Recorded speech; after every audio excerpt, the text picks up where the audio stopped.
Hey guys, today we're going to take a look at an exponential function, and this one's probably the most common one you will see throughout grades 10, 11, and 12. So it's y equals x squared.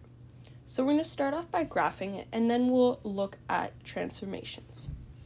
So the easiest way to graph it is by creating a table of values, and to do this, you can just plug in your x value and solve for y. For example, if I want to find what y is with -3, I put in -3 and then squared. What's really important is that you keep that number in brackets because that sign is being squared as well. So the answer will be positive.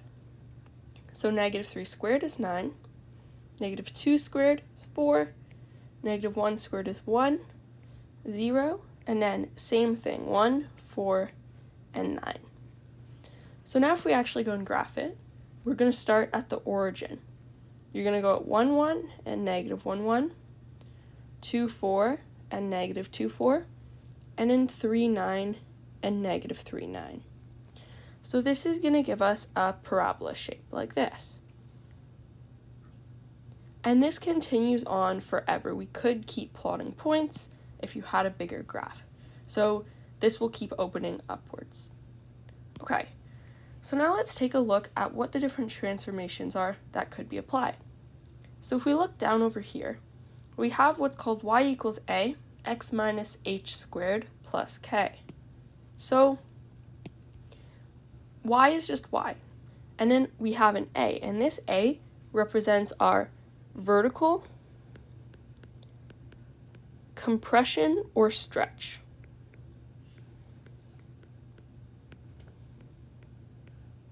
So the reason it's a stretch or compression is because depending on what the number is, we may either be stretching the graph or we may be making it smaller, kind of compressing it. Next we have x minus h. So this h is our translation right or left.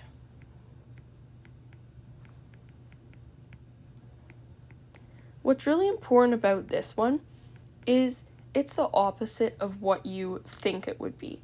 So the way I think of it is anywhere in this bracket, it's kind of not what you think it is. So, for example, if we have a negative number, you would think that it would be moving left, but it's actually moving right.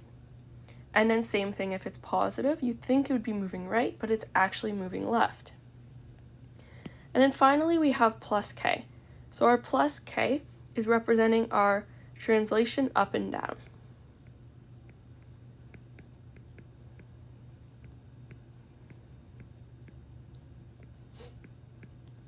So another way to think about this is this translation right and left has to do with that x-axis, and our translation up and down has to do with our y-axis.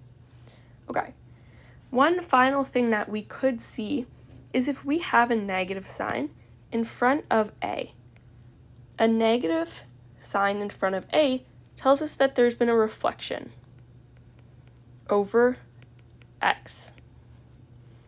And it is important that it's over x, as you may eventually see one over y. And so if it's positive, it's just no reflection. Okay, now let's take a look at our graph. So right now, this graph here would be showing us y equals x squared, just the normal one.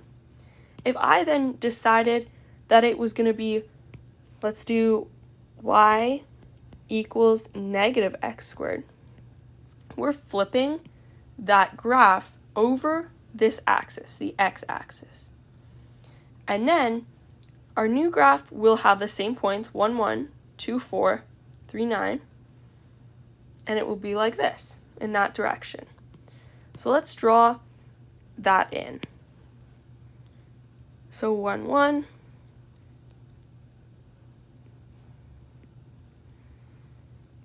so something like this, and it will still keep going. So this is y equals negative x squared.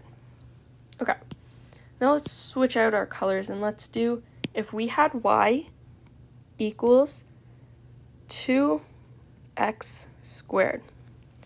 So what you notice now is we have a 2 in our vertical a stretch or compression area. So what that tells us in this case is we're stretching it by 2. So instead of going over 1, up 1, we go over 1, we'll be going up 2.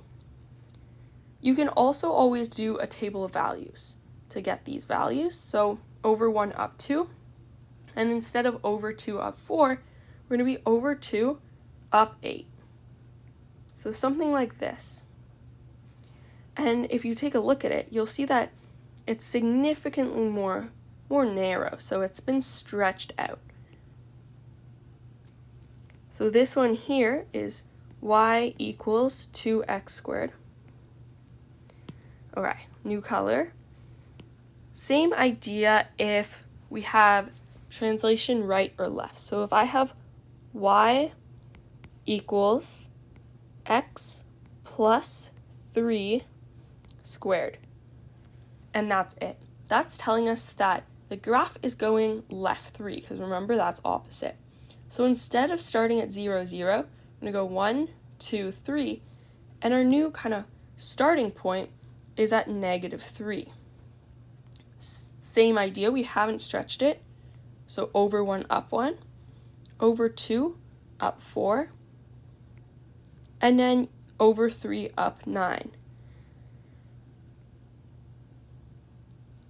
Okay, so that's with a translation right or left. So this is y equals x plus 3 squared.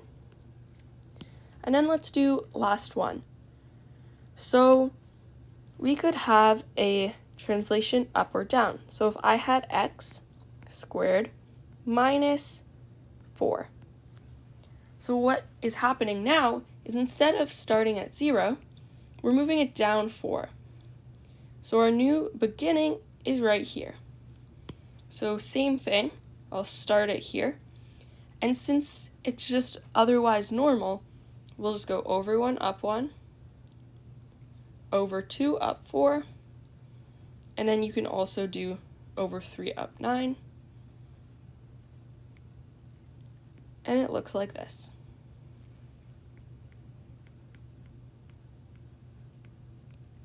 Okay, so that's what our different translations and compressions or stretches look like if we graph them separately.